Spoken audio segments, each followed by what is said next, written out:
Hey friends, Joe here. Have you seen the amazing B2B e-commerce growth over the last few years? Today, we're going to review how the top companies are strategizing around this and what we can learn from them. Over the years, we've worked with a lot of B2B companies from wholesalers to manufacturers, and a lot of them come to us telling us that their customer base don't want to actually buy online. They want to call somebody or they want to go through traditional means of ordering. They feel more comfortable doing that. A lot of these companies then decide to test e-commerce, and they're surprised when they see a lot of their customers start buying online instead of going through traditional means through their sales reps and ordering through the phone. Today, we're going to dive into the reasons why that is and why a lot of these B2B manufacturers are investing more into their online e-commerce presence. So the main reason that we're seeing that the B2B landscape is changing is that their buyers are changing. Traditional buyers are retiring and moving out of these companies, and the new generation is moving in. We're seeing that 65% of these businesses now are Millennials and Gen Zs. They're used to going to their phones for Facebook, Instagram, Uber, Amazon. They're used to going online to do their research and ultimately their buying experiences. On top of this demographic being part of the company, 73% of the leadership of these companies are now Millennials. It's not just the lower level, the actual decision maker, which is used to doing all their research and buying online. If you're not fostering this new demographic, you're going to be missing out. This new demographic is demanding experience more like Amazon and Uber. They want to be able to do all their research online. They want a fast, flexible digital experience. They don't want to have to pick up the phone or fax in an order. They probably don't even know how to use a fax machine. This new generation wants an e-commerce experience that is up to par with the other e-commerce experiences that they're used to dealing with in their day-to-day. This means that manufacturers and wholesalers have to meet this demand for their buyers or they're going to go out of business. They have to have a cutting-edge e-commerce experience that matches what the buyers are used to interacting with, such as Amazon. And they're having to engage in other mediums such as social media, live streaming, and short videos so that they can outreach to these buyers that are doing all their research online and make sure that they're meeting the demand of this new generation. Let's start out by looking at some of the numbers. In 2023, B2B e-commerce sales is going to hit $1.8 trillion of online sales. And this is growing year after year. This is going to be 17% of all the B2B sales that are expected to be generated in 2023. Despite all the economic challenges that we're seeing in 2023, B2B continues to grow and outpace other industries. They did a Forrester report, and out of all the B2B buyers, 50% of them make a purchase for their organization once a day. And 1 out of 3 are actually buying multiple times a day for their businesses. This is fueling the fire on these B2B e-commerce sites. So B2B is still growing even though the economy is struggling right now. We're seeing the rate of return and the rate of growth for online sales for B2B companies way outpacing the traditional means of B2B growth. The numbers are showing us that companies are growing 10% a year on their online e-commerce sales, whereas traditional means are only growing at 0.5%. Now let's look at a couple studies. The first study shows that 2 out of 3 B2B sellers make more than 50% of their revenue from online sales.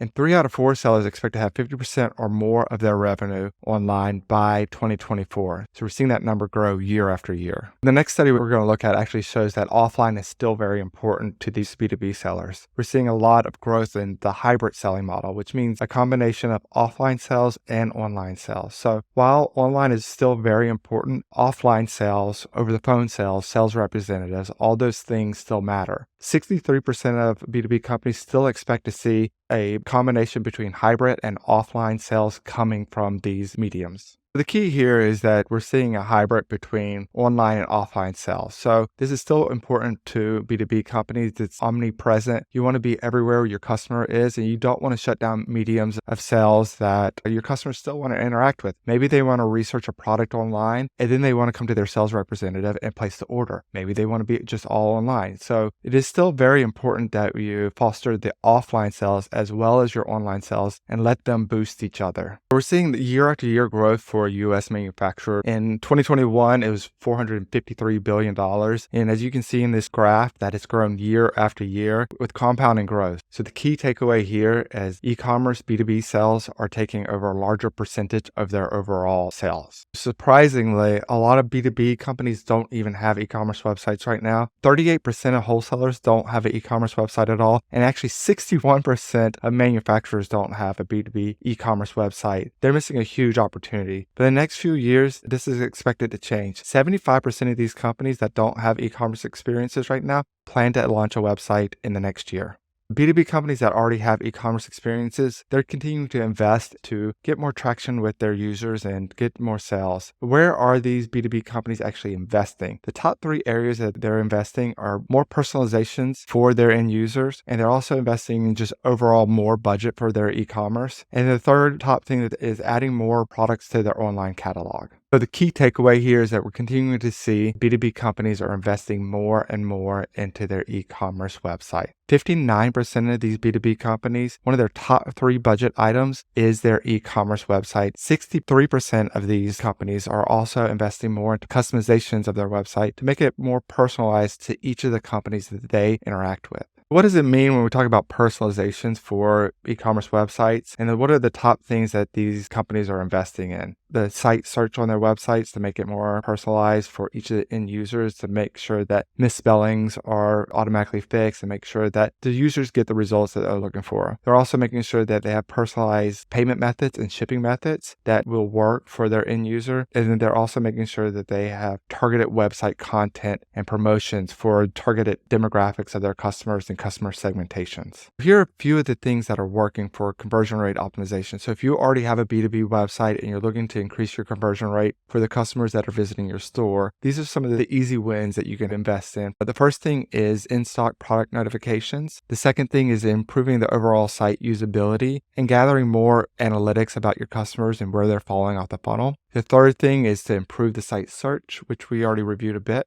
And then the fourth thing is product recommendations, things such as AI, so that product recommendations are automatically generated and they're relevant to the customers that are visiting your website. So you can increase the average order value of each of the customers that make a purchase on your website. So if you're a B2B company, a wholesaler or a manufacturer, and you're not investing in your e-commerce experience, you're really missing out. Now's the time to make sure that you're investing in this approach. And if you've already invested in your e-commerce website, it's important that you continue to invest in it more to make the user experience better, to make sure search is better, to continue to add engaging content. Anyways, if you like this content, make sure to like the video and subscribe to the channel, and we'll catch you next time.